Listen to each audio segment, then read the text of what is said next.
Hi everyone, this is Richa and I welcome you to my channel Read the World. Through this channel, I'm going to be sharing tutorials on English language, English grammar, and communication skills with you. Um, just FYI, this is the first video on my channel, so it's a little special, and I'm very excited to be sharing my knowledge with you. So, the topics for the day are the sentence, what are the kinds of sentences, followed by a quick exercise on these two topics. Then we'll talk about the subject and the predicate. We'll do an exercise on the subject and the predicate. And in the end, I want to share my secret formula for learning this language fast, and I have called it the equation of success. So we'll talk about it in the end. First, let's start with the very basics of English language. So, guys, what is a sentence? When we speak or write, we use words, and we generally use these words in group. So, a group of words is called a sentence.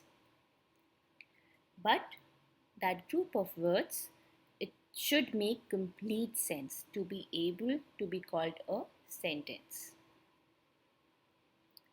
Let's take some simple examples. The sun rises in the east. It's a simple sentence, it's grammatically correct. Please sit down. Simple words, group of words, making complete sense, it's a sentence. Where is my book? It's a question and it's a sentence. Hard work pays off. Simple statement, truth as well, it's a sentence. What a movie. Strong feeling, it's a strong feeling, it's an emotion, and it's a sentence. The next slide, let's talk about what are the kinds of sentences. So basically, the kinds of sentences can be divided into four. The first one is declarative or assertive. A sentence that makes a statement or an assertion is called a declarative sentence. Second one is interrogative. A sentence that asks a question is an interrogative sentence. A sentence that expresses a command is an imperative sentence.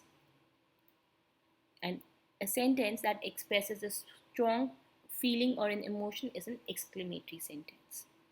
These are the four kinds of sentences. Very simple, self-explanatory, and you need to understand what are the various kinds of sentences because learning the basics is very, very important. In the next exercise, we will quickly cover some examples in which we will pick sentences from my first slide, and we'll try to categorize them into one of the four of the above. The sun rises in the east. Now you need to think whether it's a question. It's not, right? Whether it's a command. It's not, right? It's a simple statement or assertion which makes it a declarative or assertive sentence. The sun rises in the east. It's a fact, it's a statement. So it's a declarative or assertive sentence. Please sit down. It's a command which makes it an imperative sentence. Where is my book? Is it a command? No. Is it a feeling? No. Is it a statement or assertion? No. Is it a question? Yes, which makes it an interrogative sentence. Hard work pays off. It's a simple statement and basically an assertion which will make it a declarative or assertive sentence. And the last one, what a movie. It's a strong feeling, it's an emotion. You go, you watch a movie and you love it and you say, hey bud, what a movie, which makes it an exclamatory sentence. So it's very important to understand what are the various kinds of sentences, and you should be able to categorize them into the correct kind of sentence, because when we cover our topics in future, like the basic topics of grammar in future, all this information that I'm sharing with you today and which I'm going to share in my subsequent videos is certainly going to help you, and it'll support your learning process. Now let's talk about the subject and predicate. So when we make a sentence, we talk about something, we talk about some person or thing, and we say something about that person or thing. So a simple sentence consists of two parts. First one is the subject, the part which means the person or thing we talk about. That is the subject of the sentence. And the part which tells something about that subject, about that person or thing we are talking about, is called the predicate. But there are two important disclaimers here, because you should not think or assume that always the correct order of a grammatically correct sentence is going to be subject plus predicate. In some cases, the predicate can come first and the subject will come later, and in some cases the subject will not be there, but that would not mean that the sentence is grammatically incorrect. I'll give you some examples. So the first note here is that usually the subject of a sentence comes first, but sometimes based on the sentence construction, the subject is put after the predicate. So let's say I was to say, here comes the bus. I'm talking about the bus here. So the bus is the subject, but it's coming after the predicate. But it's grammatically correct. Second example. In imperative sentences, the subject is left out. In other words, the subject is understood. If I was to tell my friend, to thank somebody who helped us, so I would say thank him. In that case, I'm not talking about the subject. I'm not mentioning the subject. I'm just saying thank him. So it's understood that I'm telling my friend or requesting my friend to thank somebody. So you is the subject in that case, but I'm simply saying thank him, which makes it an imperative sentence because it's also a command that I'm giving to my friend. So in imperative sentences, the subject is sometimes left out. In other words, the subject is understood. Or also, if we can say, please sit down. I'm not mentioning the subject here, but it is understood who I'm asking to sit down. But it is grammatically correct. So you just need to be aware of these rules. Okay, and now we'll do one quick exercise in which we will talk about some sentences and we'll try to categorize them in like the subject portion and the predicate portion separately for better understanding. Nature is the best physician. Fact, right? So here you're talking about nature. That becomes the subject, and is the best physician is the predicate. You are saying that nature is the best physician. So nature is the subject and is the best physician. What you are saying about nature, about the subject, is the predicate. So is the best physician is the predicate. Bad habits grow unconsciously. Fact, fact again. So bad habits, we are talking about bad habits. That is the subject of the sentence, and grow unconsciously is the predicate here. I shot an arrow into the air.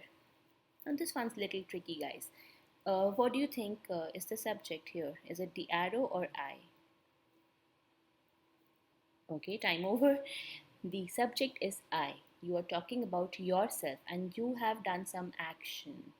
You have taken some action. So you like I is the subject here and shot an arrow into the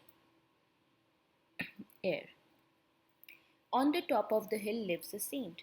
Here you're talking about a person, a saint who lives on the top of the hill. So a saint is the subject and on the top of the hill lives is your predicate. Last example, the sun rises in the east. Again, some time for thought. You're talking about the sun, right? So that is your subject and rises in the east becomes your predicate. So this is all for this video from a learning point of view.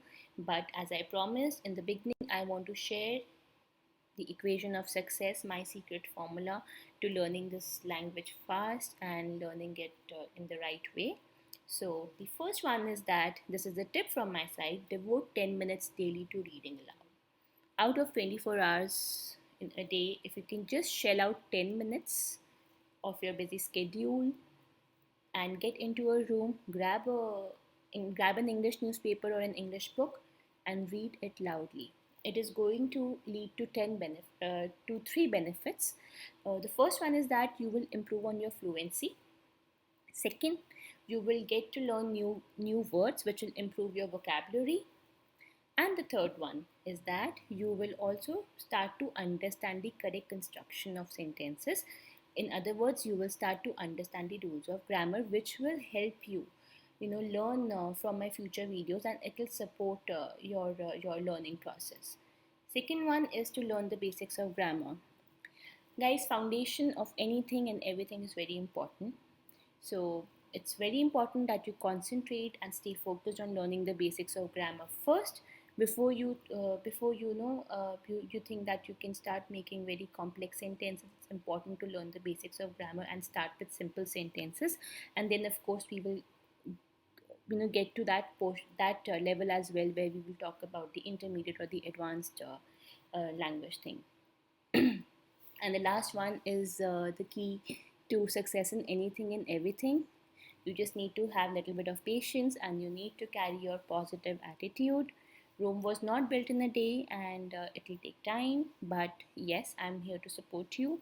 I'll be sharing more and more videos and sharing some interesting exercises with all of you.